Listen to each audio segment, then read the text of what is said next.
Bem-vindos ao Congresso Internacional Conexões 2020, a educação gerando redes de transformação. Apresentamos agora o painel do Cumbrage com o tema Políticas Públicas e Legislação nas Altas Habilidades ou Superdotação. O Conexões é uma realização pela parceria Cumbrage e Instituto Alfa Lume. Para apresentar esse painel, recebemos as palestrantes Cristina Delu e Vera Pereira. Passo agora a palavra para a presidente do Cumbrage, Ângela Virgolin, para dar as boas-vindas. Boas-vindas a todos vocês, boas-vindas a Cristina Delu, nossa grande amiga, grande colega, uma das nossas sócias fundadoras, ex-presidente do Cumbrage. Muita satisfação de tê-la aqui conosco. Boas-vindas, Vera Palmeira Pereira, minha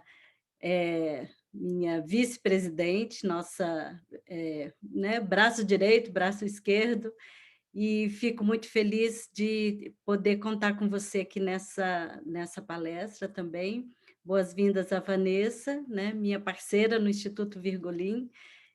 É uma honra, ter vocês todas aqui prestigiando o nosso evento, abrilhantando o nosso evento. E essa é uma dos painéis mais esperados, pelo nosso público.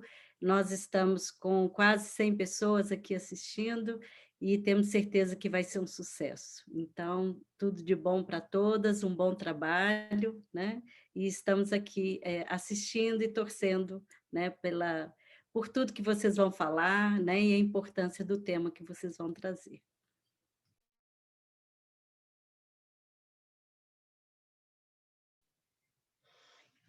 Então, agora, boa tarde a todos. Eu sou Vanessa Krominski. Nós vamos estar começando a conversar um pouquinho com vocês sobre a questão das políticas públicas, e legislação para as altas habilidades de superdotação. E temos duas pessoas muito queridas, além de queridas, muito técnicas e capacitadas, tanto na parte de estrutura de conhecimento como de questões práticas, para nos ajudar a compreender e entender a estrutura disso nesse processo de altas habilidades de superdotação no contexto das políticas públicas. Para isso, nós temos a professora Cristina Delu, que é muito querida, para quem convive com ela, se você está aí ouvindo ela agora, se você está vendo aí, vocês vão perceber que ela vai fazer você se sentir em casa e de uma forma bem fluida, bem tranquila, ela consegue falar de políticas. É interessante, que tem pessoas que falam de políticas e é pesado, a gente tem uma visão assim bem difícil. Ela traz com uma leveza de conhecimento, sabe por quê? Porque ela tem uma prática nessa área, tanto na questão porque ela já trabalhou com as altas habilidades muitos anos e trabalha com isso, mas ela é psicóloga e doutora de educação, coordenadora geral de políticas públicas e regulação e formação de profissionais de educação do MEC. Ela também é professora aposentada da UFF. Ela é docente permanente do curso de mestrado profissional em diversidade e inclusão. Ela ganhou o prêmio Jabuti em 2015, perdão. Ela já foi também um biênio como presidente do Cumbrage. É muita informação para uma pessoa. Eu sei que em pouco tempo vai ser difícil ela falar tudo o que ela precisa, e eu sei que a gente vai beber um pouquinho dessa fonte para a gente poder entender, dar um start. Daqui em diante vocês vão estudar mais, nós vamos buscar mais. E para completar isso, não vai bastar só a nossa Cristina, nós vamos ter que ouvir um pouquinho a Vera, que também trabalhou nas políticas públicas da prática, lá no chão da escola, ou no chão realmente do como acontece essa situação. Ela é graduada em pedagogia, especialista em psicopedagogia, ela hoje é a nossa vice-presidente do Cumbrage, que também é muito querida, e também traz uma leveza técnica para esse assunto quando fala-se da prática. Nós vamos estar aqui com ela tem mais de 28 anos de prática, olha que legal! É muito currículo, não dá para falar tudo, porque senão a gente vai perder o tempo do tudo que elas precisam falar para a gente. Então, nós vamos ficar bem atentos, vocês vão mandar perguntas práticas nesse período, sintam-se em casa, porque esse congresso foi feito para você que precisa compreender e dar visibilidade às altas habilidades nesse contexto social, e nós vamos cuidar deles através das políticas públicas. Sejam bem-vindos, todos vocês, e agora eu passo a palavra à nossa amiga Cristina Delu. Fique à vontade, professora.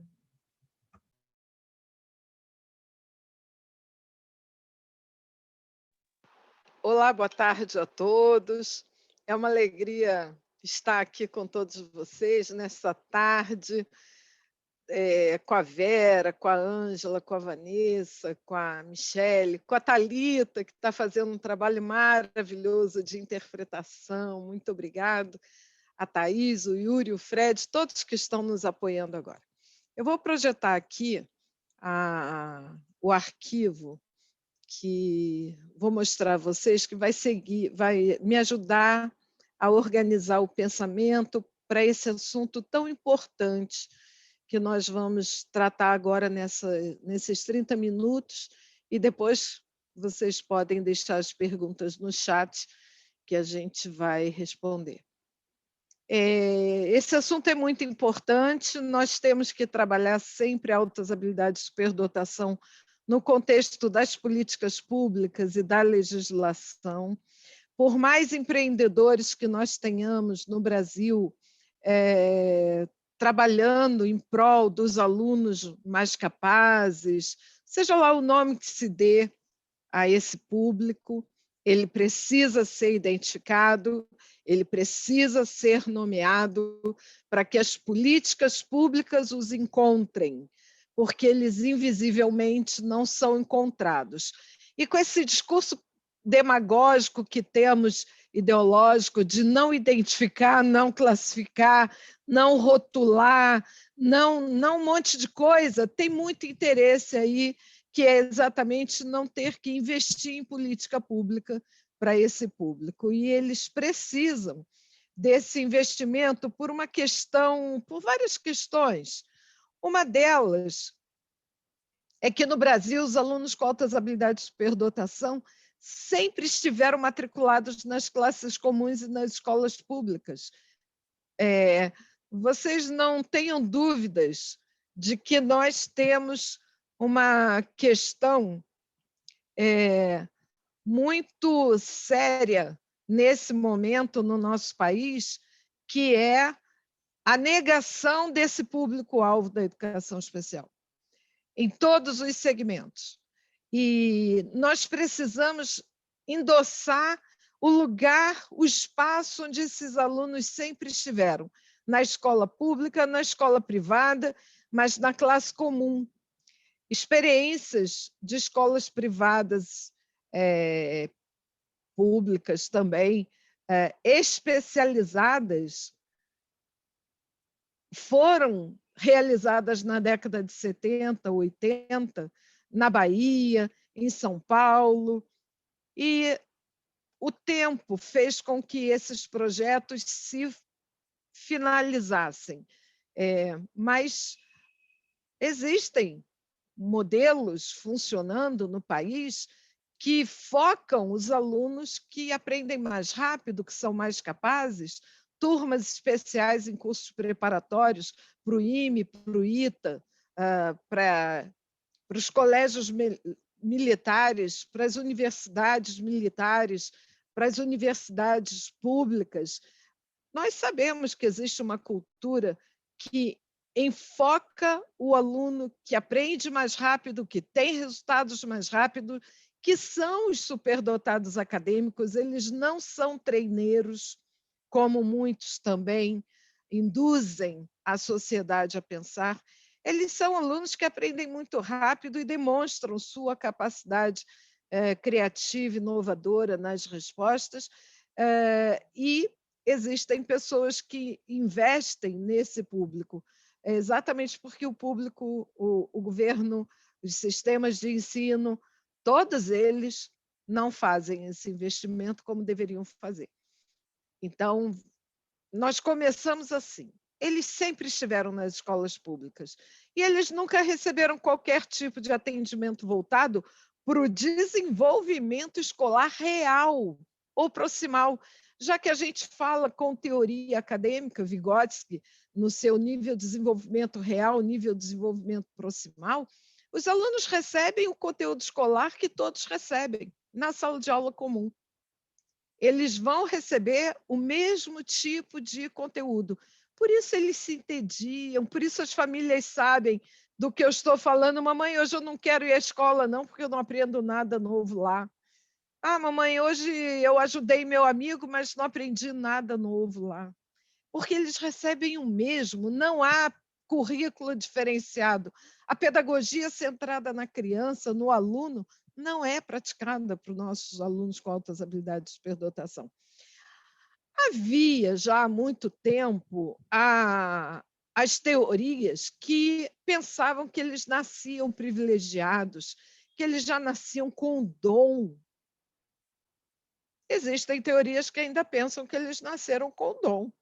Eu sou uma delas que penso que eles nasceram com dom.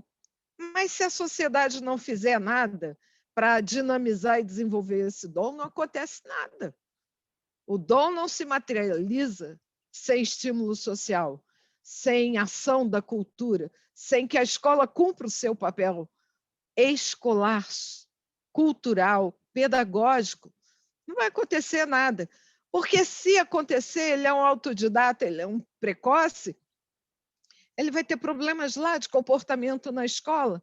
Então, a política pública precisa olhar para eles. Também se pensava que eles podiam se virar bem na escola porque tinham a mais o que faltava nos demais alunos. Alguns se viram, alguns até debocham da escola, mas a maioria não acontece isso, não. E a maioria está desperdiçada na escola e é desperdiçada na sociedade e sofre. Por não receberem atenção escolar, que todo aluno necessita, o aluno com altas habilidades de superdotação muitas vezes fracassa na escola. Por isso, as políticas precisam olhar, identificar e atender.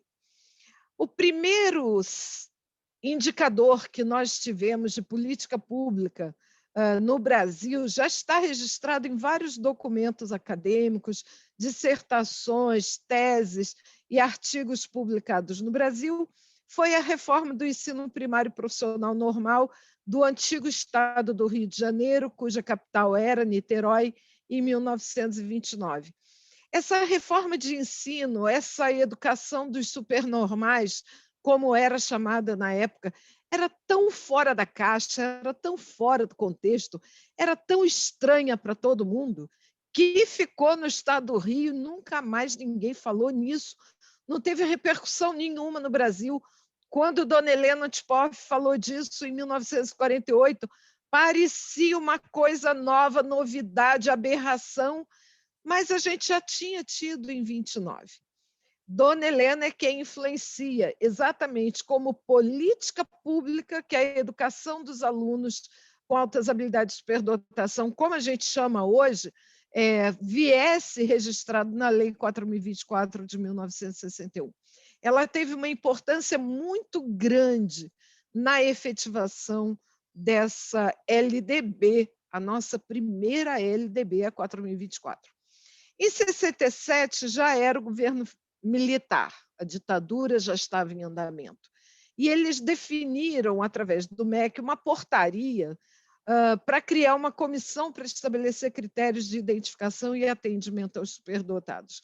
A líder dessa equipe foi a professora Maria Helena Novaes, nossa saudosa e queridíssima Maria Helena, junto com outros professores, inclusive 2 professores americanos, James Gallagher e Dorothy Sisk, que estiveram aqui pelo convênio MEC-USAID para ajudar ao Ministério da Educação a formular a sua política. Em 1971, nossa segunda LDB, a 5692, trouxe no artigo 9º que os alunos que apresentassem e os superdotados deveriam receber tratamento especial de acordo com as normas fixadas pelos competentes conselhos de educação. Eu queria chamar a atenção de vocês para esses últimos artigos que vêm sendo publicados no Brasil e que fazem a crítica pela teoria crítica ao atendimento aos alunos da educação especial, chamando a atenção para essa palavra tratamento, para a expressão tratamento especial. Então, eles associam tratamento à área médica, e aí vem essa corrente teórica que fala da medicalização. É de um profundo limite linguístico e de compreensão da nossa língua. Tratamento não é uma palavra exclusiva da medicina.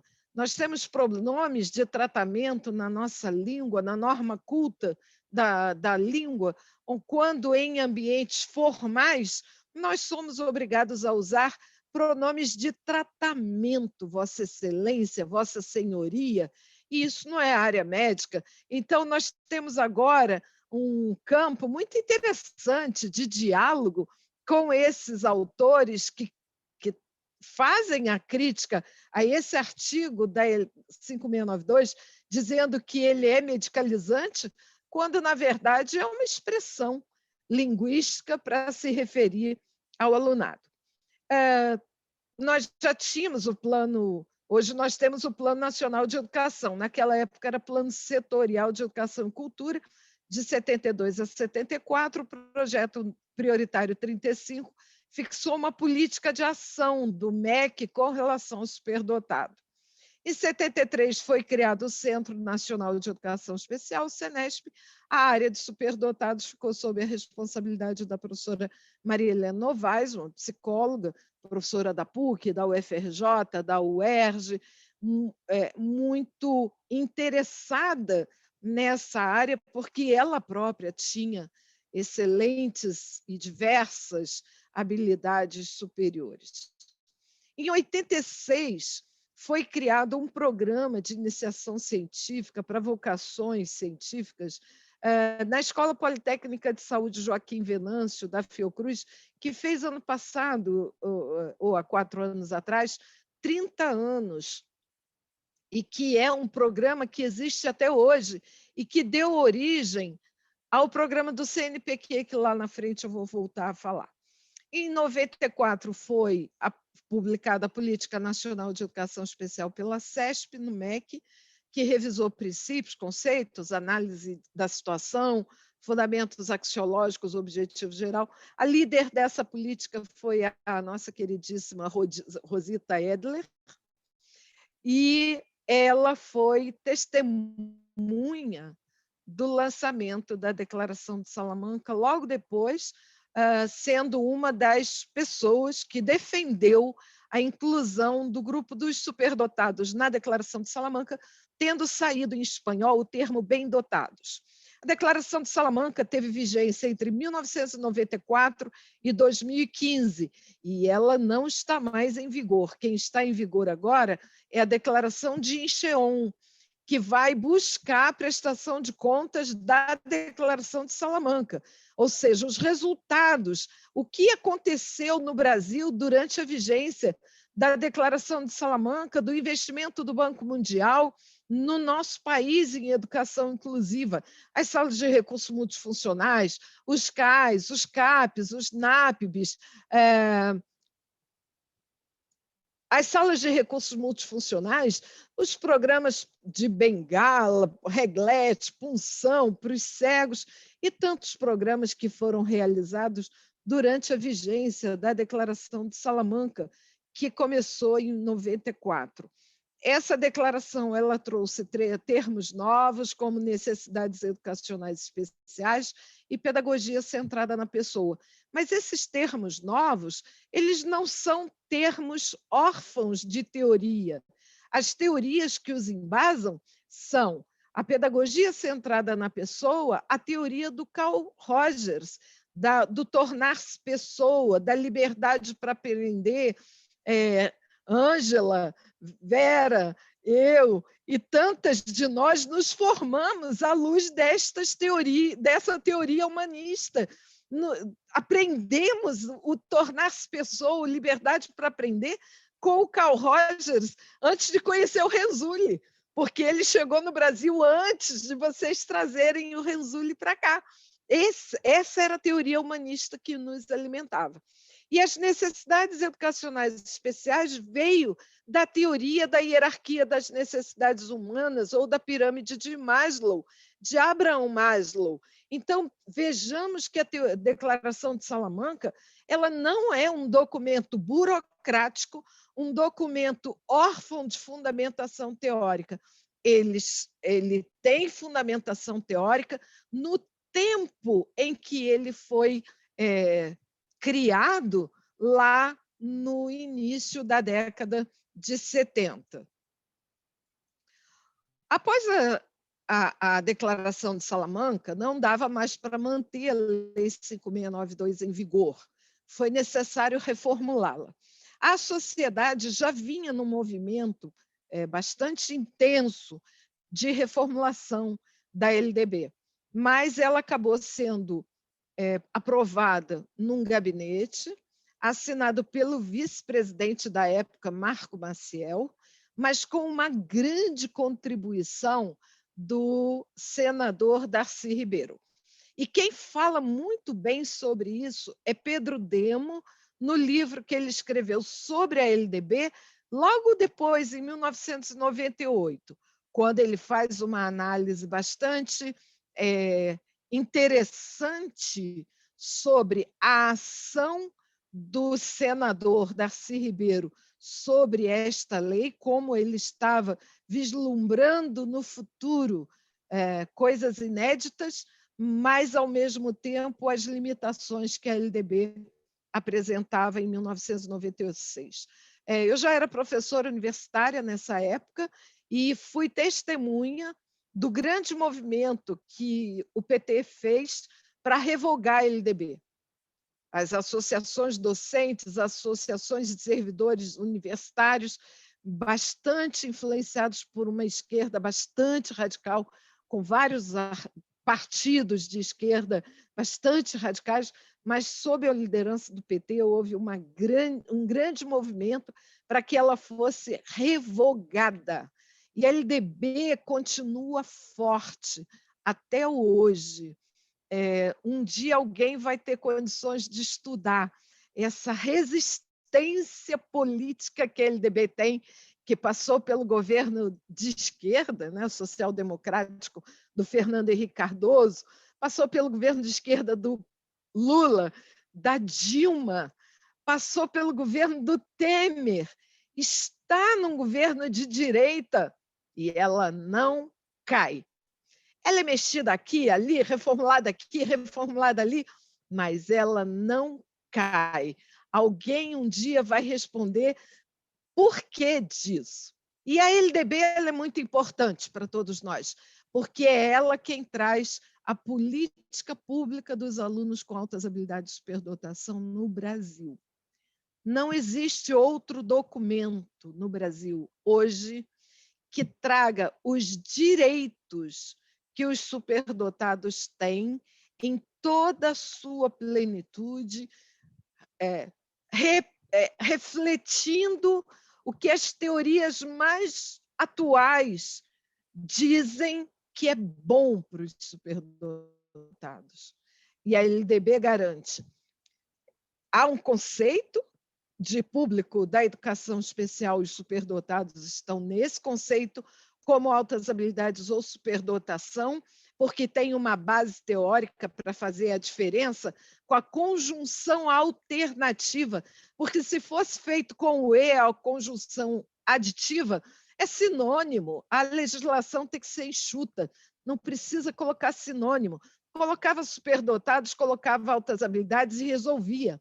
Só que superdotação tem uma história enquanto termo, etimologicamente falando, e existe uma história para o surgimento do termo altas habilidades. Então, no Brasil, nós podemos usar um ou outro indiferentemente e de acordo com a teoria que a gente utiliza, sem problema nenhum. Prevê o atendimento educacional especializado para os precoces, os currículos, métodos, técnicas, recursos, aceleração de estudos, está previsto, os professores especializados, a educação especial para o trabalho, para amparar aquelas crianças que começam a trabalhar na televisão muito cedo, os artistas que começam a dançar muito cedo, os desportistas que são atletas desde criança, a LDB permite e ampara. O acesso igualitário aos programas, essa sociedade brasileira está nos devendo, porque os alunos com superdotação, altas habilidades de superdotação, eles não têm programas sociais sustentados pela legislação federal. E aí são raros os municípios e os estados que constroem políticas para as crianças locais. Então, por exemplo, o município de Angra dos Reis, desde há 15 anos atrás, 16 anos atrás, eles oferecem gratuidade no ônibus para a criança poder voltar no contraturno para fazer o atendimento educacional especializado no contraturno. Mas a gente sabe que, na maior parte do Brasil, isso não existe. A legislação ela prioriza a pessoa com deficiência por causa da lei de prioridade.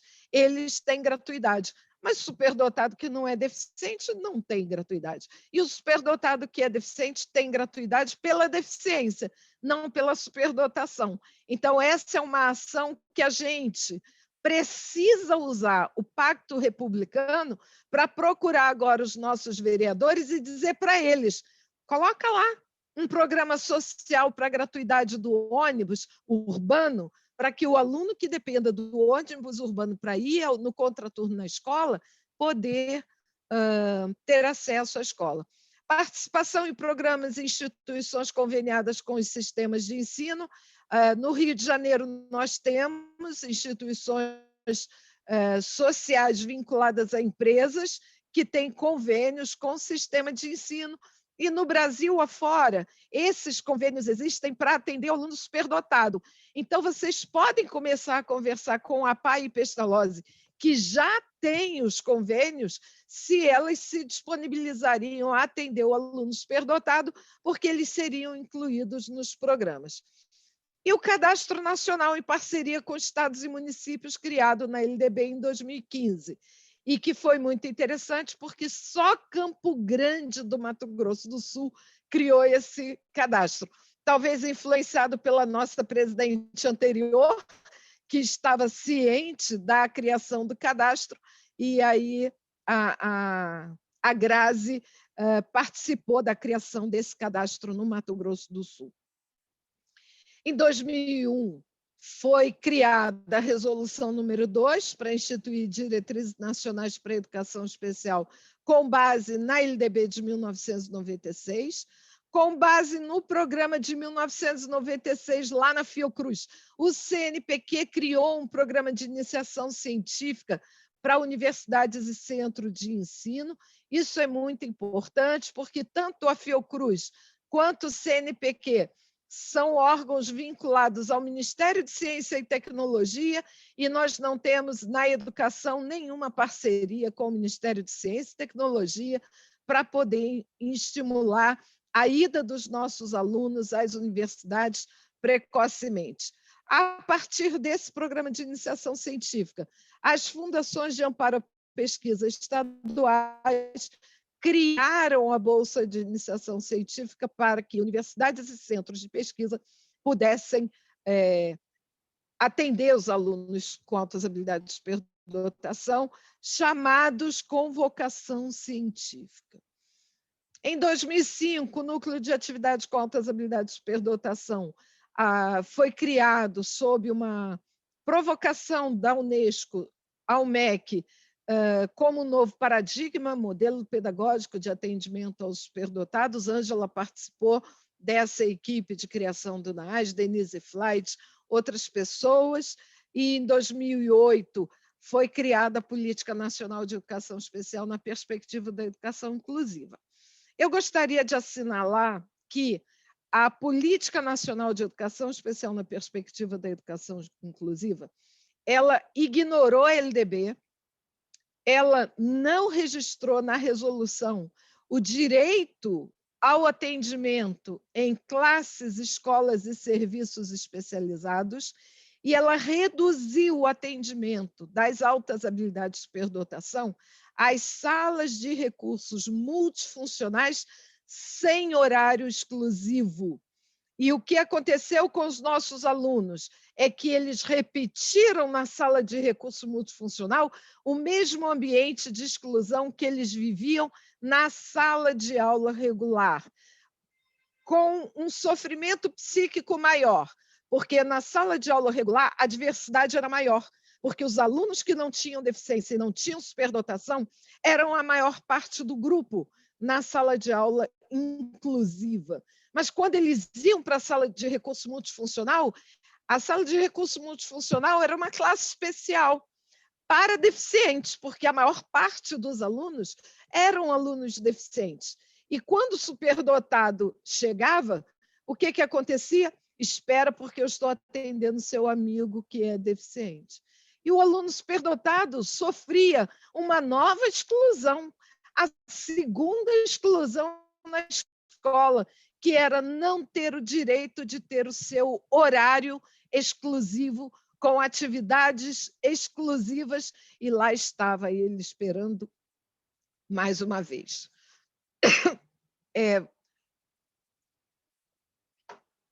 Vou registrar também que a Política Nacional de Educação Especial na Perspectiva da Educação Inclusiva, como a Política Nacional de Educação Especial de 1994, as duas políticas não foram publicadas. Então, elas não tiveram valor legislativo. Política é política, cada um faz se interessar. Quando há um valor legislativo, os setores ficam atentos porque eles gostariam de saber o que vem junto desse valor legislativo. A política de 2008, ela foi efetivada através da resolução número 4 de 2009, que ratificou a sala de recurso multifuncional. Foi ela quem institucionalizou efetivamente essa exclusão do aluno superdotado no ambiente apropriado para o seu enriquecimento escolar. Nós sabemos que os professores não sabem fazer enriquecimento, nem na sala de aula comum, nem na sala de recursos. Muito mais quando a sala de recursos tem aluno com deficiência. Como é que eu faço suplementação se eu tenho aluno para complementar? O professor não sabe fazer enriquecimento para todo mundo. E hoje as mães das crianças autistas estão reivindicando o enriquecimento para os alunos autistas. A gente ainda não vê as mães das crianças com deficiência reivindicando o enriquecimento para eles. Mas a gente ouviu ontem a palestra do Renzulli, o enriquecimento é para todos. É para todo mundo que está na sala de aula. Não é para esse, para aquele ou para aquele outro. É para todo mundo. Em 2011, por conta de um grande movimento feito pelos surdos no CONAI de 2010, que viram ameaçado todo o seu ambiente de educação especializado, a presidente Dilma aprovou o decreto 7.611, que dispõe sobre educação especial, o atendimento educacional especializado e deu outras providências. 2013, 15 e 18 foram anos muito importantes, porque as alterações que aconteceram na LDB nos afetaram. Em 2013, altas habilidades de superdotação deixou de ter a barra da política de 2008, passando a ter o OU, que já vinha do decreto 7.611. Quem trouxe o OU foi lá o decreto 7.611. Então, o artigo 58 ele foi modificado, o artigo 4º foi modificado em 2013. Em 2015 foi criado o cadastro, e aí é muito interessante, porque a criação do cadastro não era necessária. Eles criaram o cadastro em 2015, porque em 2015, quando a LBI foi aprovada, foi criado um cadastro único na assistência social para registrar os deficientes. E aí, como a formação é precária em todos os âmbitos do Brasil, e eles não nos consultaram, não consultaram nenhum especialista efetivamente qualificado na área, acabaram criando um cadastro que o censo escolar do INEP já supre. Nós não precisamos de cadastro para a criação de política, como foi alegado, como está escrito no artigo 59A. Nós precisamos do INEP, dizendo para a gente quantos alunos tem, a gente identificando e registrando no INEP. E em 2018 ela também foi modificada em educação especial ao longo da vida, e nós temos que nos lembrar das pessoas com deficiência que têm altas habilidades de superdotação, que só vão descobrir que têm altas habilidades de superdotação na idade adulta, porque foram a vida inteira atendidos por sua deficiência, e não porque eram brilhantes. Ninguém é capaz de pensar assim, meu Deus do céu, como é que essa pessoa deficiente física, com essa tetraplegia grave, com essa dificuldade para falar, uma pessoa que tem tanta dificuldade para se expressar, por que ele é bom aluno? Por que ele tem esse excelente desempenho? Por que ele consegue dar conta dos conteúdos escolares se tem criança com deficiência física que não consegue? E ninguém se pergunta isso. Ninguém tem a curiosidade de fazer um exame intelectual, não verbal, para distinguir se a criança tem altas habilidades de superdotação. E agora a gente tem esse acréscimo do ao longo da vida, que vem lá da Convenção Internacional da Pessoa com Deficiência, passando por vários documentos, e chegou em 2018 na LDB, e que pega, então, as pessoas com deficiência com altas habilidades de superdotação. E o decreto 10.502, de 2020, que institui a Política Nacional de Educação Especial, equitativa e inclusiva com a aprendizagem ao longo da vida. E eu sei que talvez todos vocês estejam aqui para ouvir o que eu tenho a falar desse decreto. E eu, infelizmente, não posso falar nada desse decreto por questões de ética profissional, porque eu estou sendo exonerada do MEC por falta de sintonia com a política do governo.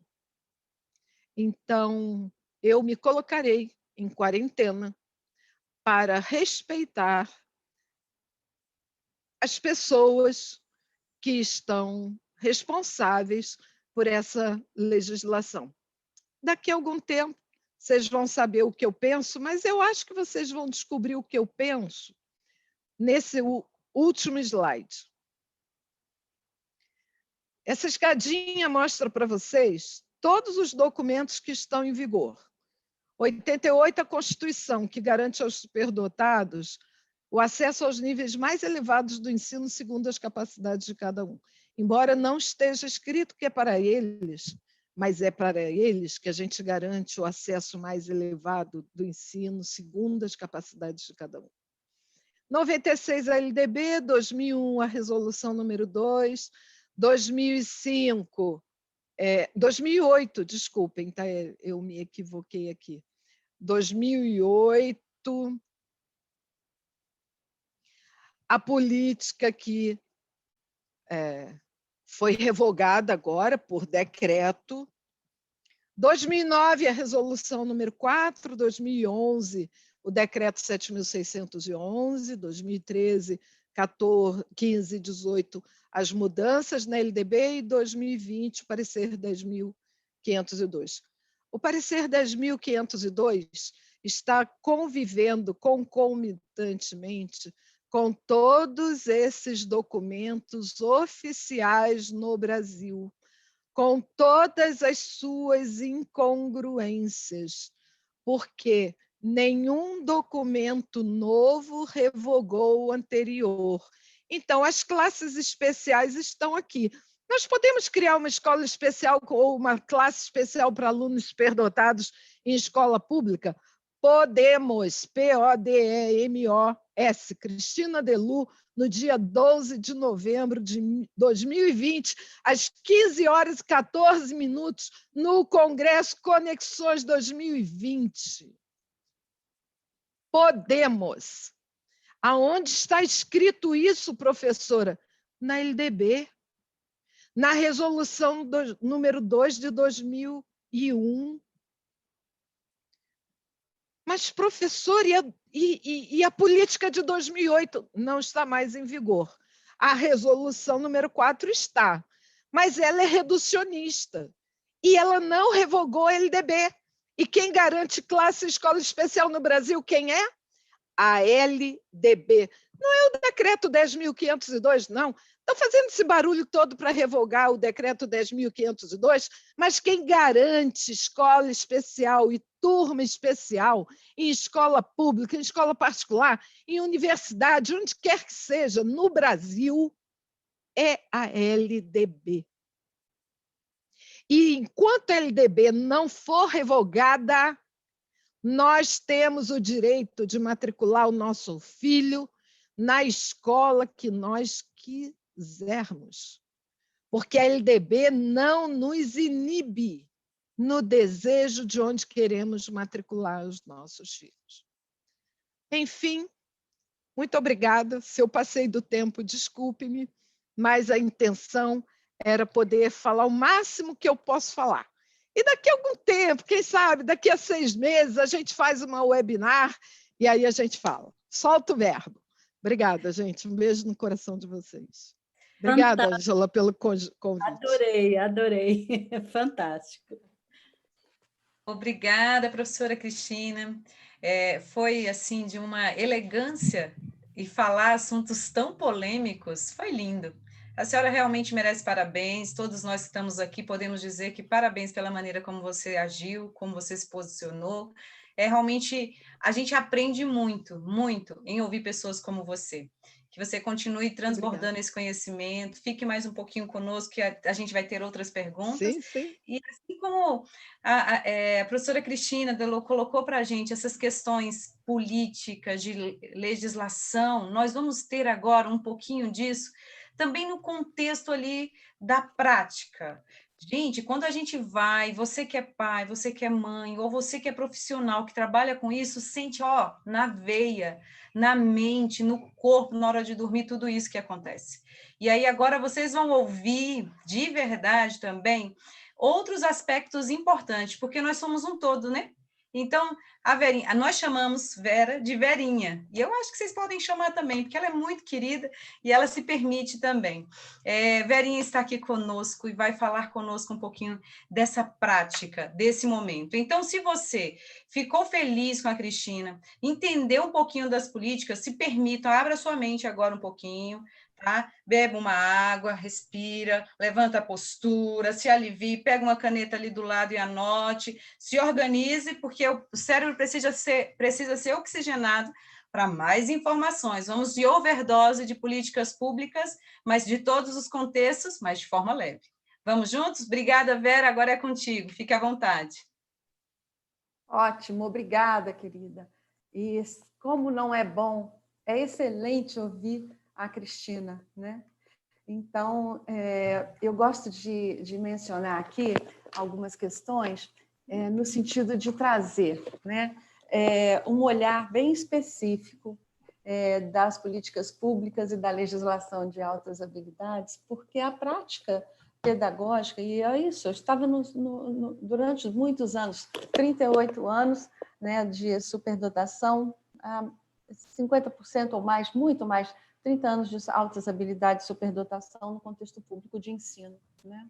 Então, eu fico energizada positivamente, Cristina, sempre que eu te escuto. Você é uma inspiração, você sabe disso, e a gente, aqui do Combrage e do Conexões, a gente torce, a gente vibra pelos nossos amigos, pelos nossos colegas, porque eles nos inspiram, né?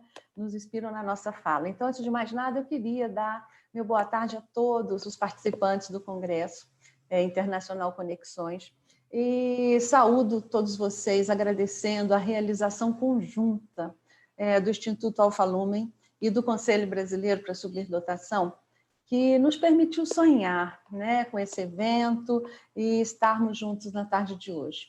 Então, recebam Cristina, Ângela, né, Vanessa, Michele, Yuri, Fred, né, e a Tatiana que está fazendo aí, a Thalita que está fazendo a nossa tradução de Libras, o meu abraço virtual mais carinhoso, né?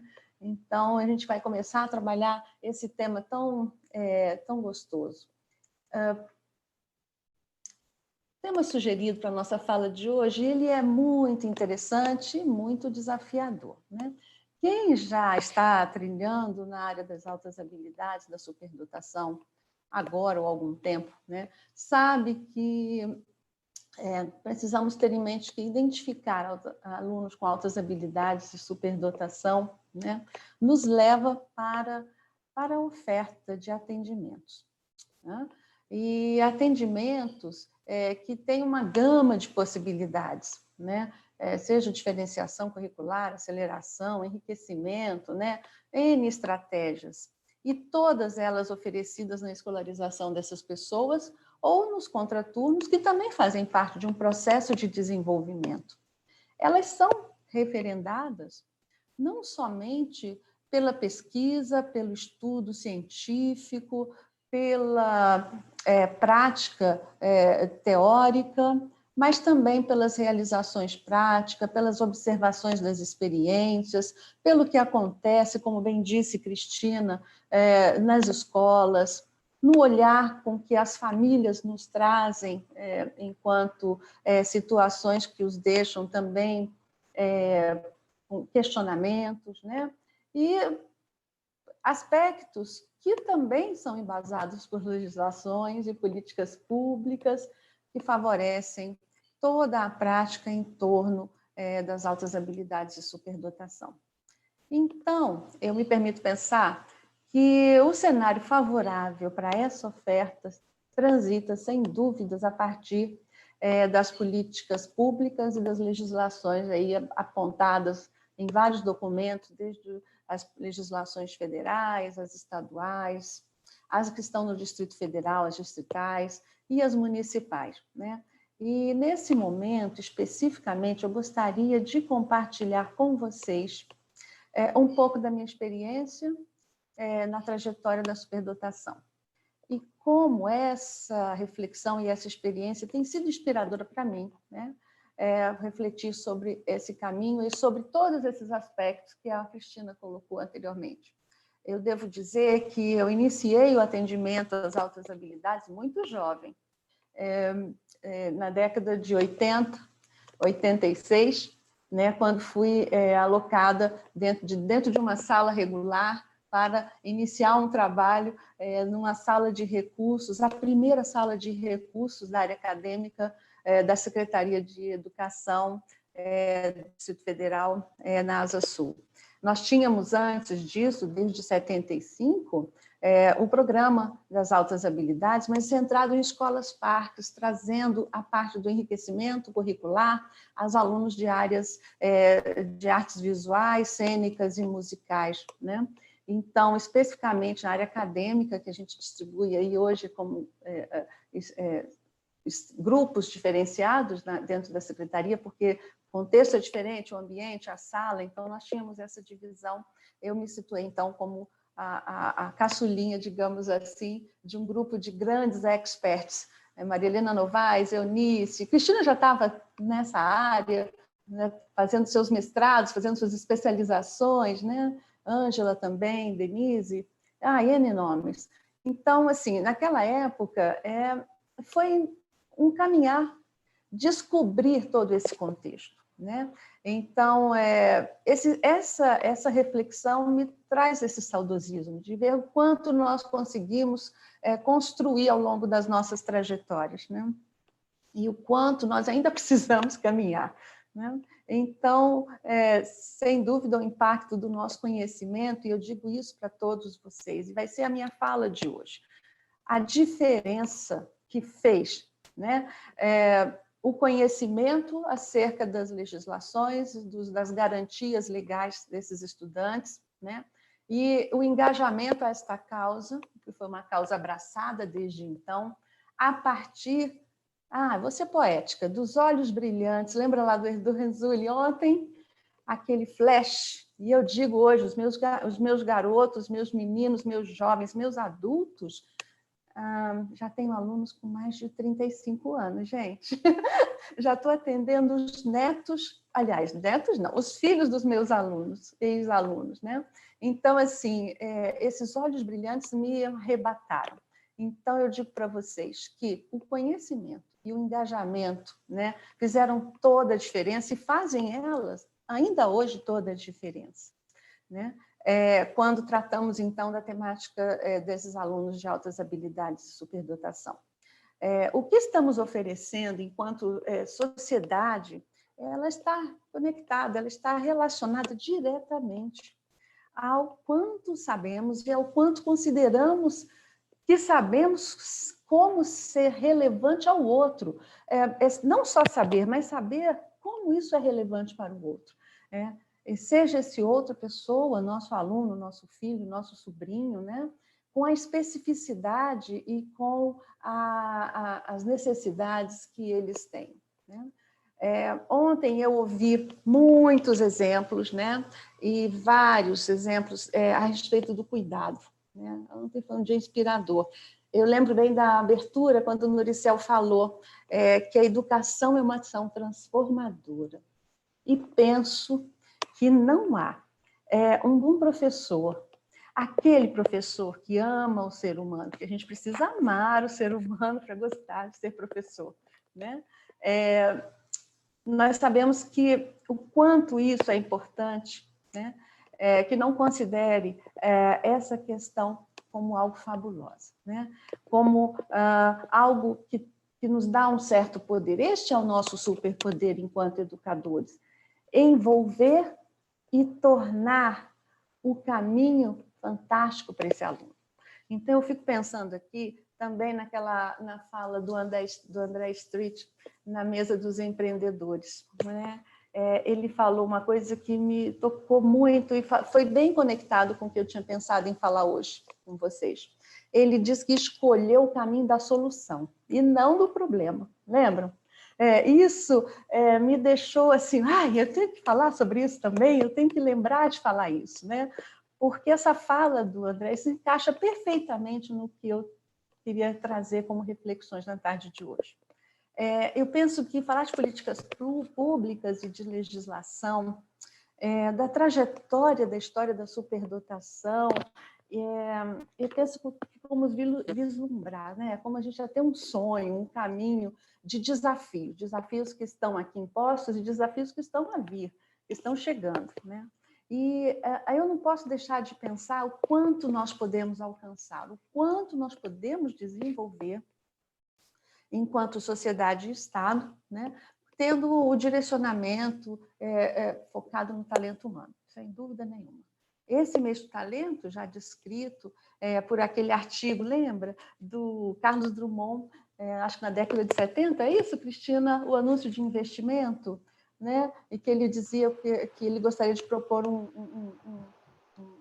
grande investimento no país na época. Não é isso? Isso.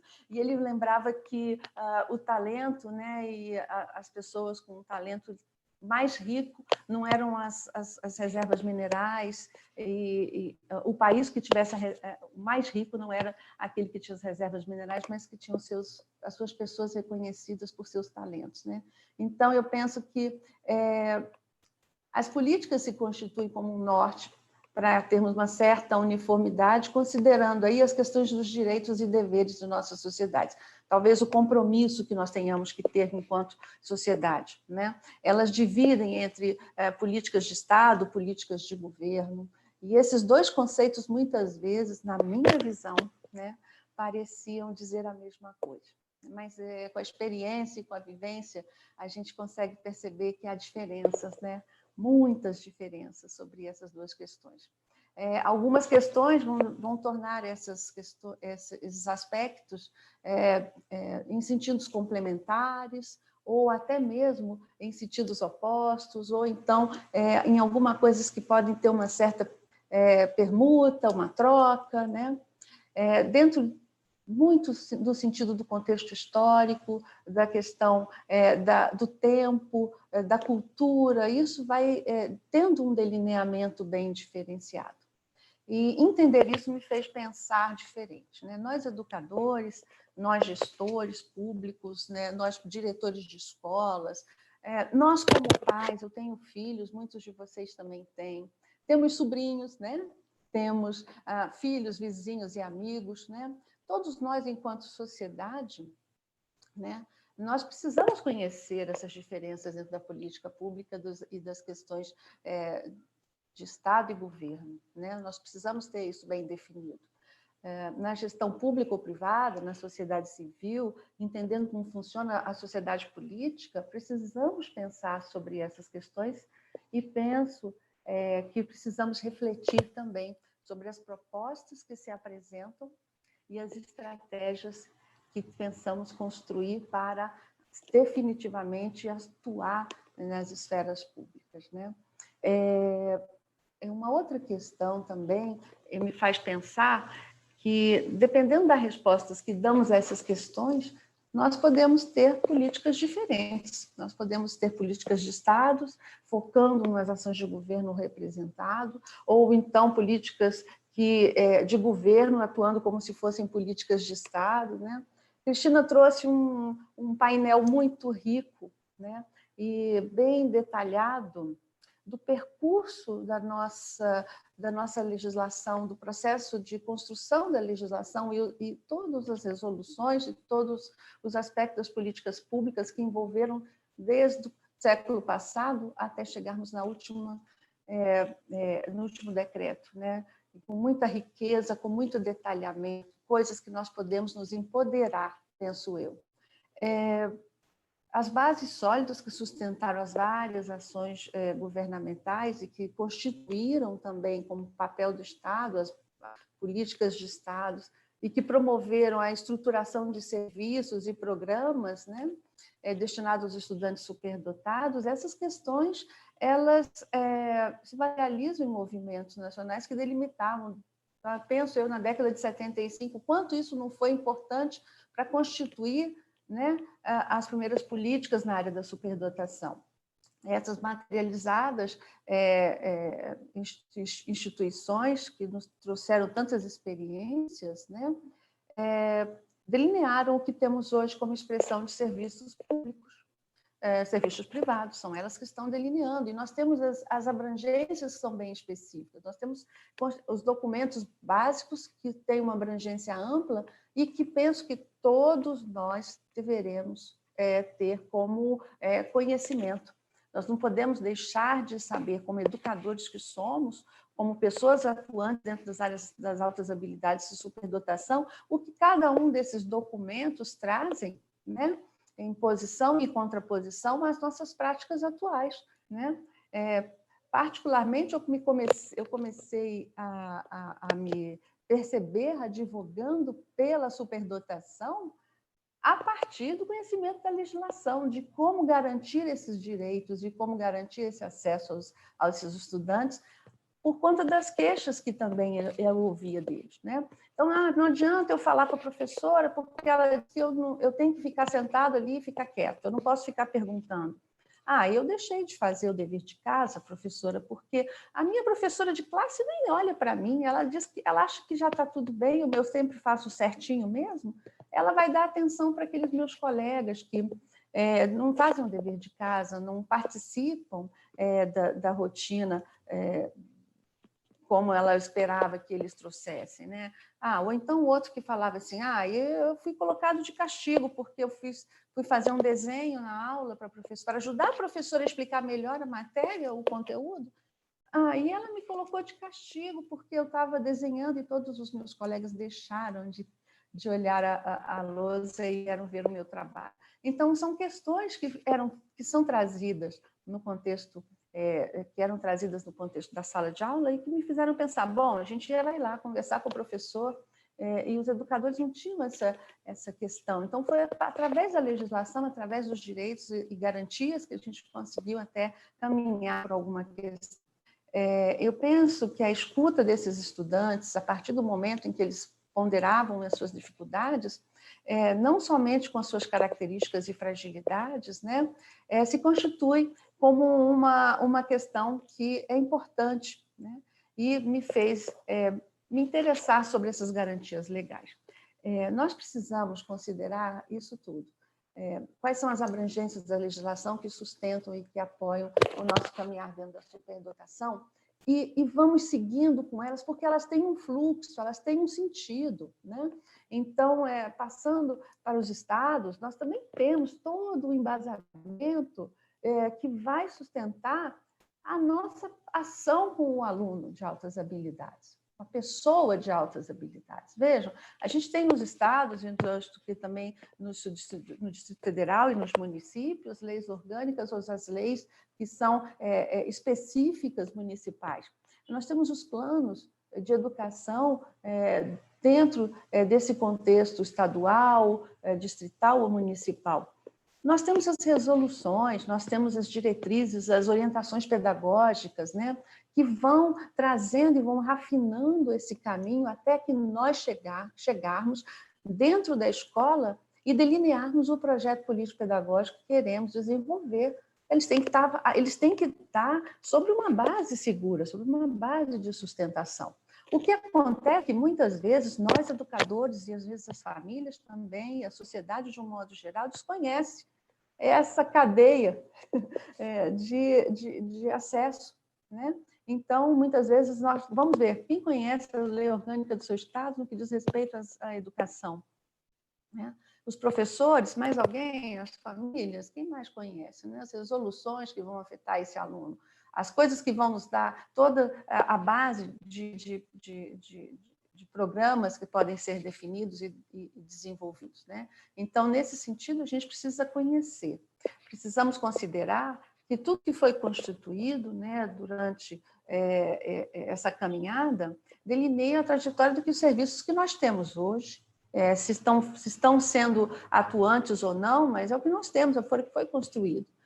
E podem ser aprimorados, podem ser ampliados, podem ser expressivos dentro das políticas públicas que nós temos hoje enquanto legislação. Cristina colocou nas classes para superdotação, as classes específicas de altas habilidades de superdotação, tem uma base legal já constituída e que não foi suprida, né? Não foi superada. Elas estão valendo, elas estão aí, prontas para serem realizadas, né? Há um sentido para esse conhecimento. Nós já ouvimos alguns colegas se referirem que a nossa política pública do Brasil, enquanto legislação para a área de altas habilidades e superdotação, elas se constituem como uma legislação do tipo Suíça, né? Comparado a outros países, ela parece estar muito bem, considerando as especificidades e aos direitos assegurados. Mas, se formos pensar a prática dessa legislação, a efetividade, né, eu acho que nós sabemos a resposta, né? E nós estamos aqui hoje discutindo exatamente essa questão. Eu vou deixar com vocês essa reflexão, né? Me respondam se realmente nós temos a prática e a efetiva ação do que está proposto como garantias em ação efetiva e prática em todo o nosso território nacional, em todo as sociedades e os estados e municípios, né? Temos práticas e experiências de excelência. Nós temos no Brasil fatos que nos trazem orgulho quando falamos de altas habilidades e superdotação. O FALUMEN é um espaço de excelência, né? Temos outros. Temos institutos que estão trabalhando, retirando alunos de pouca renda para colocá-los em instituições e produção intelectual de alto nível, né? Nós temos associações que também fazem um excelente trabalho, mas nós também temos desafios. Nós temos também práticas que não são tão efetivas. A gente tem desconforto, nós temos bullying ainda nas instituições, nas escolas, nós temos judicialização de processos educacionais, né? Nós temos ainda rotulações, nós temos a invisibilidade. Gente, nós temos tantos caminhos ainda a percorrer, tantas dificuldades. E como podemos acessar essas questões, né? Com proposições efetivas, pensadas para esse desenvolvimento e a superação desses desafios, sem pensar nas políticas públicas e sem pensar, eu penso, nas legislações. Já foi apresentado pela Cristina, mas eu fiz uma enxugada, né? De todos esses documentos, nós temos garantias. E nós, educadores, precisamos conhecer, nós, gestores, precisamos conhecer essas garantias. Nós não podemos dizer, eu não faço porque eu não tenho, eu não sabia, não, porque eu não tive informação. Então, essa é uma coisa que é base para qualquer educador, né? Nós temos descritores nas legislações que já garantem a identificação. E quando nós pensamos na legislação, nós pensamos uma legislação de uma amplitude mais técnica, numa visão multidimensional, numa identificação que garanta o olhar para todas as expressões de talento, não somente para as que estão dentro da escola, ou seja, aquelas que são esperadas, que os professores acham que estão dentro da escola. Porque a música está dentro da escola, a liderança está dentro da escola, a questão da criatividade ela está sendo expressada ali. Muitas vezes o professor até não reconhece, mas ele, focando apenas no aluno de alto rendimento, e eu posso perguntar, não tem matemática em artes? Não temos a parte de criatividade no contexto matemático, na resolução de um problema matemático? Então, a gente precisa ampliar esse olhar para essa identificação mais considerando as inteligências múltiplas, o que nos sustentar com relação ao nosso referencial teórico pessoal de educador. Nós precisamos também ter a certeza de que esses alunos estão sendo não só identificados, mas também considerados nos censos escolares. Nós precisamos ter essa informação de que esse aluno é um aluno que tem que ser contado, porque senão as verbas públicas para esses programas de autoestabilidade também não acontecerão. Nós temos o plano de desenvolvimento individual e escolar garantido como uma delimitação do que nós podemos desenvolver para esses alunos em sala, né? Isso é uma garantia legal. Os nossos professores, nossos diretores, são planejamento individualizado e deve ser feito dentro do âmbito da escola, dentro das questões discutidas com seus professores e familiares. Nós precisamos ter essa identificação para conhecer os estilos de aprendizagem, conhecer as estratégias, conhecer os desafios que esse aluno tem a vencer, né? Para que a gente possa formular, sim, esse planejamento individualizado que respeite esse ritmo do aluno, né? Nós temos o atendimento educacional sendo possibilitado dentro das classes comuns, porque o atendimento à superdotação, apesar de não ser reconhecido por muitos educadores como sendo alguma coisa que tem que ser feita no dia a dia da escola, é lá que as coisas acontecem e é lá que os professores precisam fazer a diferença, né? Nós temos também a garantia do atendimento especializado no contraturno, e esse atendimento especializado de contraturno precisa ser de conhecimento da equipe. Então, eu identifico para atender as necessidades da nossa escola, faço um planejamento individualizado e ainda ofereço o encaminhamento para o atendimento especializado, que muitas vezes é onde ele se encontra os pares, é onde ele se encontra os colegas, é onde ele pode falar dos mesmos assuntos e as pessoas entendem o que ele está falando. Ele constitui ali naquele atendimento educacional especializado a sua identidade de superdotação, né? E ainda temos a garantia da formação de professores. Já estou concluindo, Vanessa. Mas nós precisamos saber mais como educadores, e aí eu faço essa reflexão diária, e eu convido vocês a fazer essa reflexão, porque para mudar o que está sendo posto, nós precisamos conhecer, né? Quais as bases legais que amparam esses direitos na minha escola, no meu município, no meu estado, né? Quais seriam, né, os deveres previstos e quem destinam esses deveres na promoção das garantias? Então, não é só a garantia do aluno, mas quem faz e quem apoia essa garantia? Quais os deveres que estão escritos, circunscritos nessa legislação? Eu preciso pensar e refletir se as propostas que são apresentadas estão em conformidade com a legislação federal, estadual e local. Se esses estudantes estão sendo indicados, incluídos no censo nacional. É uma ação proativa de saber o que nós podemos fortalecer enquanto políticas públicas. E aí nós temos espaços para buscar informações. Se não conheço alguma coisa de superdotação ou de algum serviço oferecido na minha cidade, eu posso buscar essas informações.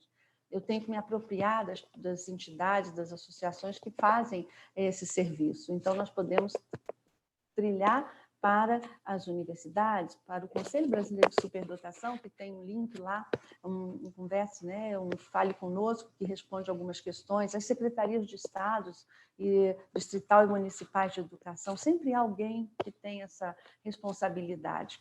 As entidades de associações, no caso, né, os núcleos e os centros de altas habilidades e superdotação. E, para além disso, onde eu posso informar que a atenção ao meu filho, ao meu sobrinho, ao meu aluno, ao nosso aluno de altas habilidades não está sendo tão efetiva, né? Há os canais competentes, né? As próprias secretarias municipais, estaduais, distritais de educação, os municípios mais carentes, sempre tem um gestor público, nós temos um Ministério Público também que pode acolher essa dificuldade e orientar as estratégias. Nós temos as entidades, associações e as várias áreas de apoio a esses alunos. Temos os núcleos de atendimento ou os centros de atendimento especializados, né, que podem também trazer essa parceria. Pensando que o que nós refletimos até aqui e visualizando, né, a grande rede de relacionamento que temos que manter ativas nesse sentido, da legislação e das políticas públicas.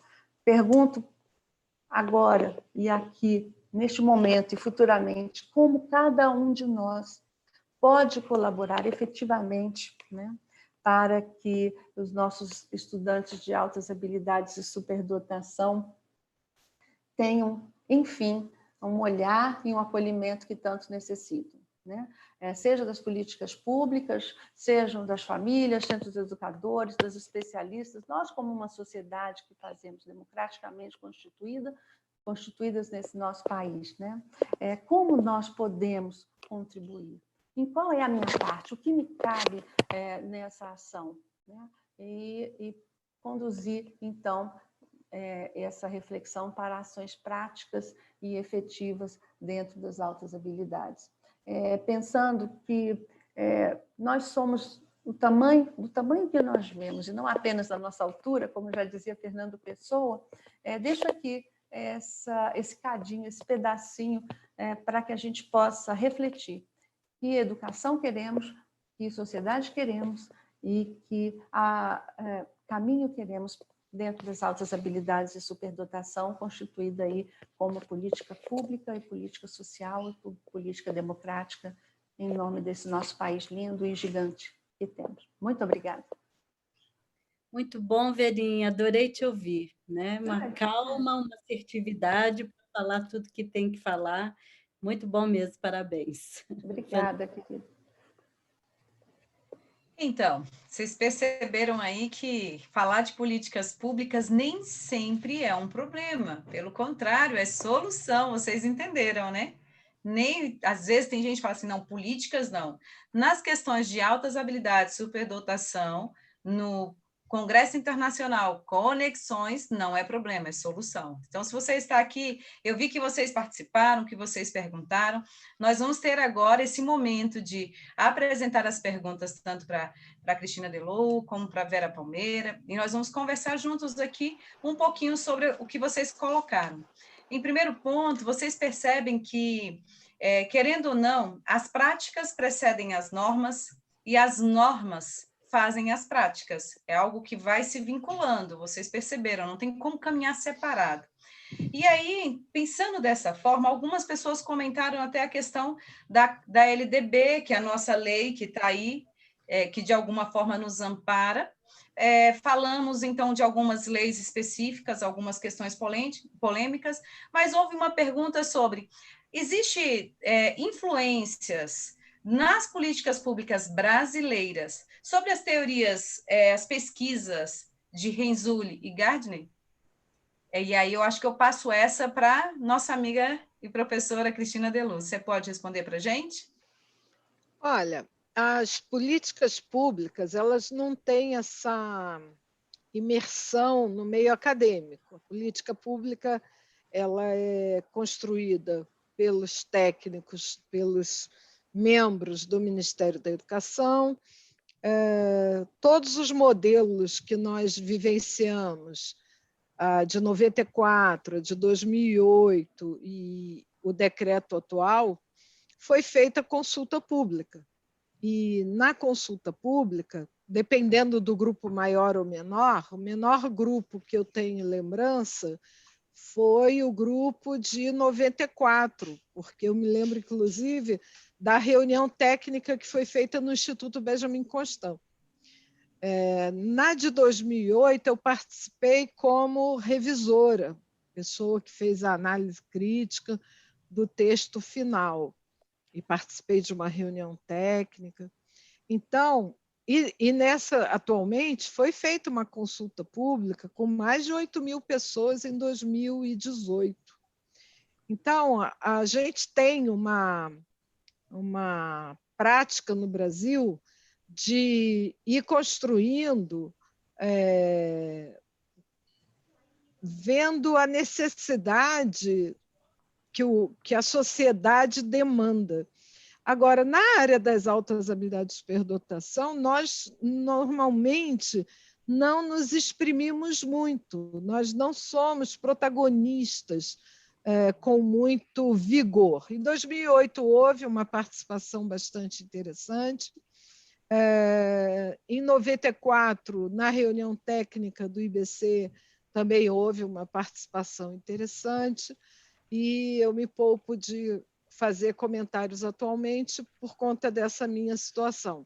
Mas o relatório está na página do MEC, o relatório dessa consulta pública com todas as análises estatísticas, chama-se Política Nacional de Educação, equitativa, inclusiva e ao longo da vida, vocês podem procurar.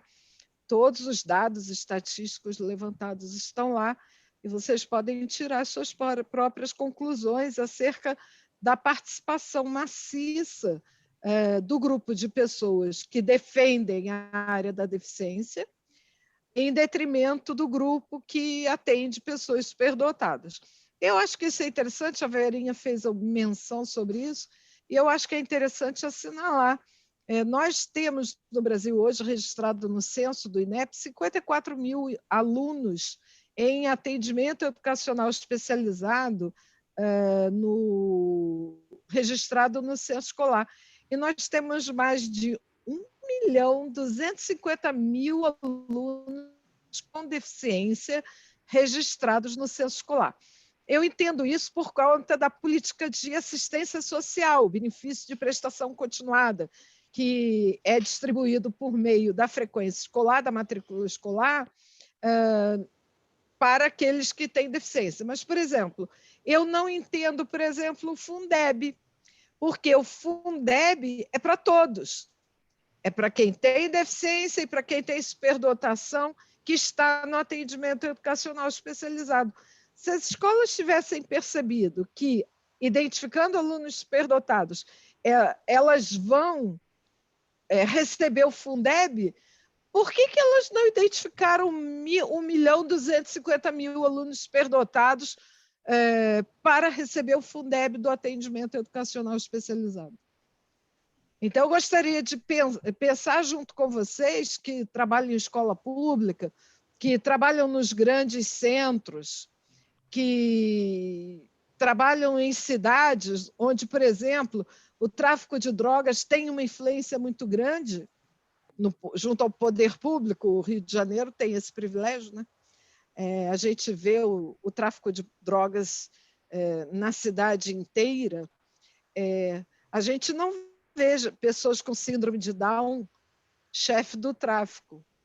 Muito pelo contrário, os chefes do tráfico são os mais inteligentes, são os mais capazes, são os gestores mais brilhantes que nós temos na atualidade, que conseguem fazer a gestão do seu negócio sem a interferência do Estado, sem a intromissão do Estado, porque o Estado, para fazer uma escuta, precisa da autorização, isso é burocrático, não sei quem autoriza, Enquanto isso, eles estão fazendo o negócio deles. Quem são eles? Eles foram nossos alunos na escola pública. Quem aqui não foi alfabetizadora de um menino desse que está gerenciando uma boca de fumo hoje? A comunidade estuda nas escolas públicas, não estudam nas escolas particulares, menos ainda nos colégios militares. Então, os estudantes que estão lá gerenciando o tráfico foram nossos alunos nas escolas públicas. Por que eles se evadiram? Porque eles não foram certificados? Porque eles não foram identificados? Por que o meio social identificou a liderança e a capacidade de gestão deles e a escola não?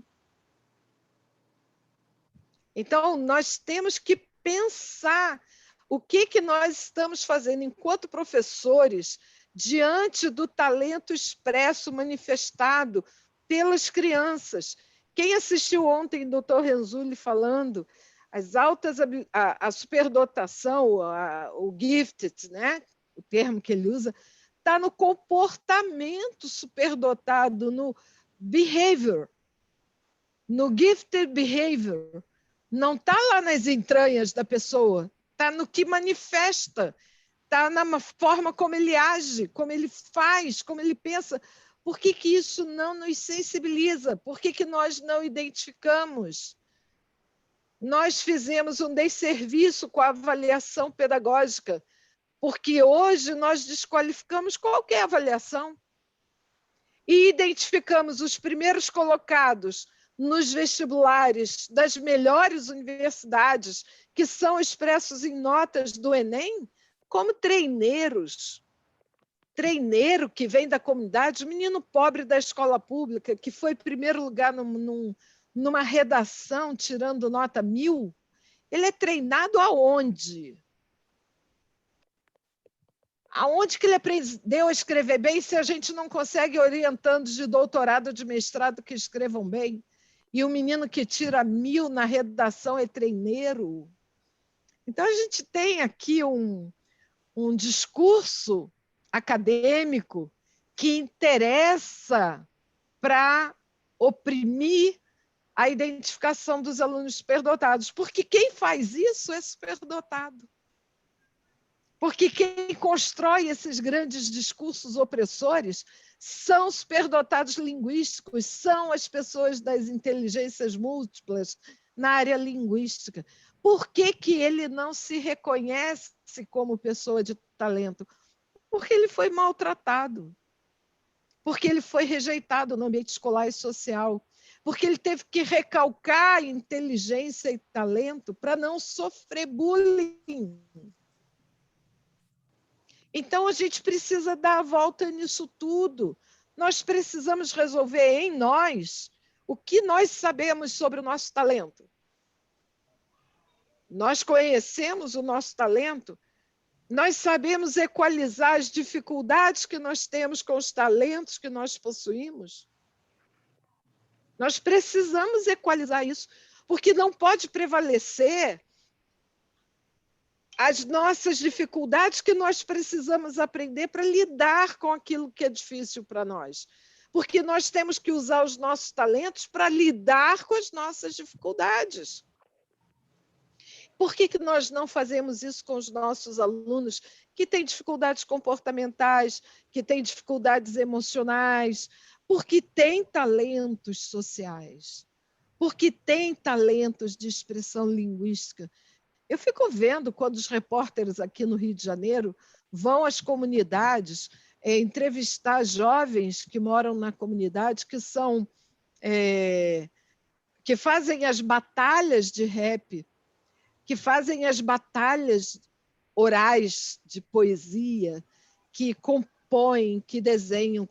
Eles nunca foram identificados nas escolas. Isso é perverso. Porque somos nós, professores, que oprimimos esses alunos. Nós levantamos a voz para falar da pedagogia do oprimido do Paulo Freire, e nós não nos reconhecemos como opressores dos talentos que estão nas escolas públicas. E quem oprime somos nós que não identificamos. Desculpe, Vanessa. Você desapareceu, eu avancei. Fabuloso, fabuloso. É isso mesmo, Cristina. É um desafio que nós enfrentamos diariamente. E como fazer essa identificação se os nossos professores e nós mesmos não sabemos quais são as áreas de talento? Lembra que as nossas, né? As nossas. Nós paramos para pensar, né?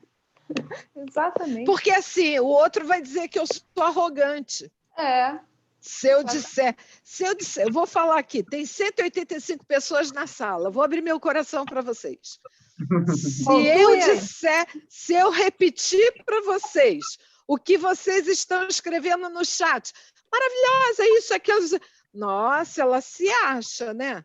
Mas se eu disser a vocês que depois dessa palestra que eu fiz, eu sou disléxica e tenho dificuldades até hoje, aos 64 anos, com 9 grafemas e 9 fonemas, doutora em educação, primeiro lugar num concurso público, vocês acreditam em mim? Por favor, acreditem, porque isso é verdade. Eu não consigo juntar 9 grafemas com 9 fonemas aos 64 anos. E eu ouvi a vida inteira, é porque não lê. Porque não lê, vai no dicionário. Gente, qual é a professora universitária, doutora em educação que não lê? Orientadora de 3 doutorados, de 3 que não lê? Como é que pode ser isso? Isso não é uma configuração neurológica. Aí quem sabe que eu sou espírita sabe que isso é lei de causa e efeito. Eu estou resgatando lá do passado algum suicídio que eu me suicidei dando um tiro na cabeça, estourei aqui a minha área temporal, o meu perispírito está sendo construído agora, estou saindo dessa reencarnação, gente, ótima. Ótima. Porque no final da minha vida, quando eu tenho uma colega que diz assim, você tem que criar área, você tem que formar área, só aparece aluno autista para eu orientar com altas habilidades de superdotação. E eu estou fortalecendo a área como? Reconhecendo os candidatos autistas que têm altas habilidades de superdotação que nunca ninguém reconheceu. E eles têm que ter voz, porque eles estão dando aula na universidade sem serem identificados como autistas e sem serem identificados como superdotados. Mas como é que a gente identifica? O professor não entende, ele repete a explicação exatamente da mesma forma como ele explicou, e o que eu não entendi, eu continuo não entendendo. Onde é que eles estão? Na matemática, na física e na química.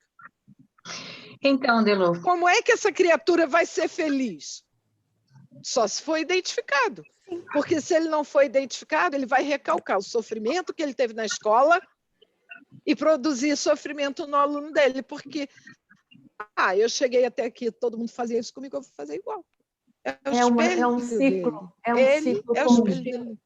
É um ciclo contínuo que a gente precisa romper. É o que a Carlita acabou de falar. É um ciclo que nós precisamos, como educadores, precisamos romper. E somos nós, e eu fico pensando, voltamos lá na educação infantil. A gente tem, acho que 80%, eu estou sendo bem boazinha, dos nossos educadores são da educação infantil, têm formação, são femininos, são mulheres, né? Sim. A alfabetização inicial, somos mulheres, né? Então, quantas meninas nós identificamos? As nossas meninas no ensino fundamental, no ensino médio, no superior, nós somos mulheres. Nenhuma. Nós somos mulheres, nós não temos que ter esse olhar. A professora diz, né? Não posso fazer nada por você. Como não pode fazer nada por você se ela está dentro de sala, ela está convivendo com esse aluno? Gente, se ela não puder fazer, só ela que pode fazer. Ninguém mais pode fazer. Então, nós precisamos romper. Precisamos, primeiro, nos amar. Antes de mais nada, saber quem nós somos, quais são as minhas habilidades, quais são os meus interesses, quais são os meus desafios a vencer, para poder ter a oportunidade de dar esta visão para o outro. Se nós não soubermos o que buscar em nós mesmos, nós não vamos saber o que buscarmos nos outros. E nós não faremos o reconhecimento que é preciso ser feito. Porque o sofrimento dos estudantes de altas habilidades, durante a escolarização, desde a educação infantil, quando um garotinho de 6 anos que olha para você e fala, este mundo não me pertence, ninguém me reconhece, porque nós não sabemos identificar e fazer o que precisa ser feito, porque as políticas e as legislações estão dizendo que nós precisamos fazer. E quando é que nós vamos fazer? É agora, não dá para esperar, já esperamos demais. Vocês já responderam praticamente todas as perguntas. Vocês viram aí que não precisou nem trabalhar com as perguntas especificamente, só o desabafo, e ao mesmo tempo, essa conversa já respondeu muitas coisas e foi muito clara. E vocês trouxeram também uma coisa que até a professora Denise Flight colocou para a gente no chat, ela colocou que a política nacional, ela orienta, mas ela não ingressa as possibilidades de atendimentos. Isso é nítido e é o que vocês acabaram de dizer. O atendimento é lá o sistema de ensino que tem que fazer o professor na sala de aula. É Exatamente. isso. E, ao mesmo tempo, quando a gente pensa assim, a gente vai pensar todos os professores de sala de recurso, todos os professores que já estão ali na rede, não têm total conhecimento? Tem, mas a visibilidade é pequena e tem dificuldade de se manter ou de se determinar. Não significa, porque aqui foi uma das perguntas, que a falta de qualificação na sala de recurso ou de professores para altas habilidades não é bem uma regra. Não é, mas também não deveria ser exceção. Não deveria ser exceção. Deveria ser, na verdade, algo muito natural, porque a visibilidade por parte de nós todos e dos professores tem que acontecer. Nós precisamos, como vocês mesmos trouxeram aqui, vocês já falaram, como fazer para desenvolver as pessoas com altas habilidades, e aí quantas horas devem ser oferecidas, aí vieram com perguntas assim, no contraturno, como que nós vamos fazer, quanto tempo tem que ser, isso são particularidades e são questões para serem trabalhadas em outro momento, provavelmente, em outras discussões, em outros momentos, mas que a ideia de desenvolver, eu quero trazer só uma reflexão para a gente, por conta do nosso tempo, mas uma reflexão para a gente pensar um pouquinho sobre essas políticas públicas e a questão das altas habilidades. A Verinha trouxe aqui a questão da formação, a questão da identificação e a questão das políticas públicas. A professora Cristina Delu também trouxe tudo bem explicado para a gente, mas quando nós temos um conhecimento de como funcionam essas questões das altas habilidades na pessoa, em mim, no meu filho ou alguém conhecido, nós precisamos entender que é como se fosse um grande rio desaguando. Muita água vindo com muita força a esse padrão de capacidade e potencialidade que eles têm. E quando é canalizado de alguma forma, ele pode produzir o quê? Água potável, energia, pode produzir coisas possíveis tanto para nós, sociedade, quanto para ele próprio. Mas se não for feito nada, se não houver políticas, se não houver direcionamento, se não tiver canalização dessas capacidades, dessas possibilidades, para onde vai essa água? Para onde vai essa energia? Alguns se diluem, indo para algum lugar, para outros se perdem. E outros vão derrubando cidades, vão derrubando tudo, vão destruindo tudo pela força que vem. Então, querendo ou não, nós precisamos das políticas públicas para canalizar toda essa capacidade das altas habilidades, que são muitas pessoas precisando e que, neste momento, estão se auto-sabotando pela sua própria inteligência, por não serem visíveis e por não serem compreendidos e por não serem respeitados dentro de um contexto democrático de políticas públicas. Então, quero deixar aqui minha gratidão à professora Cristina, à professora Vera, à professora Ângela e todos vocês que participaram conosco. Vocês são muito, muito queridos para nós e participem sempre conosco para que haja, sim, uma visibilidade e muitas águas, muitas potencialidades possam ser canalizadas para o bem maior da sociedade. Fiquem bem e produzam boas reflexões a partir deste momento. E que isso seja só um start de muitas coisas que virão para ajudarmos os nossos habilidosos, tá certo? Muito obrigada, professora Ângela, professora Vera, a Michele, professora Cristina Delu. Um abraço a todos e fiquem bem, tá certo? E continuem conosco no nosso Congresso Conexões.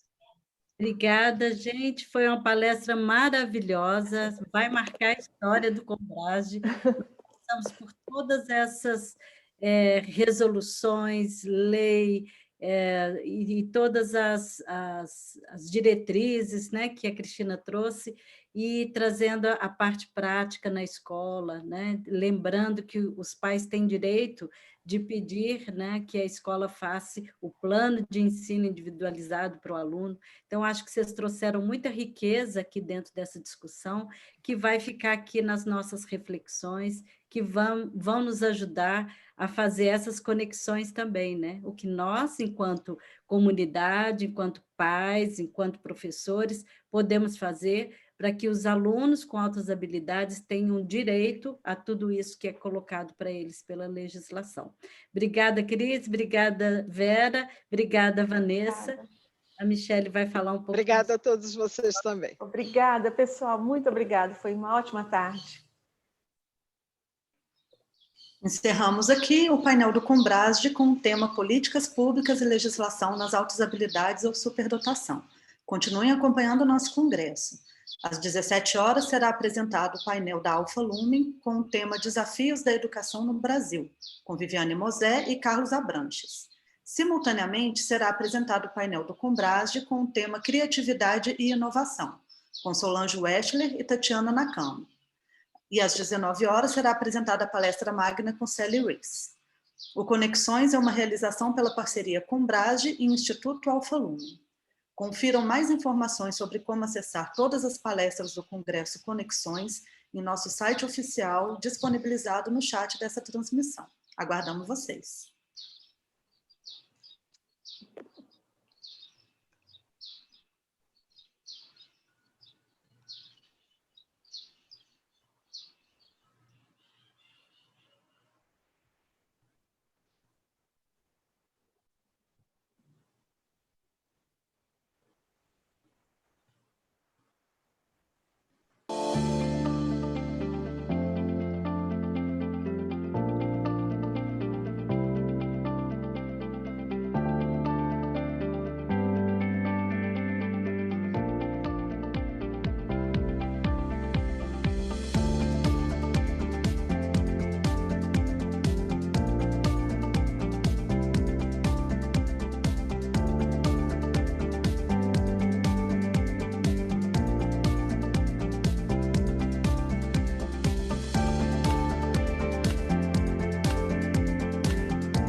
E aí?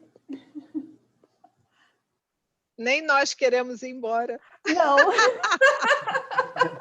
Podia ficar mais um pouquinho. Obrigada, meninas. Olha, minha gente... Nem nós queremos ir embora, acabou. A gente fica lá esperando. Vanessa, obrigada por tudo. Obrigada.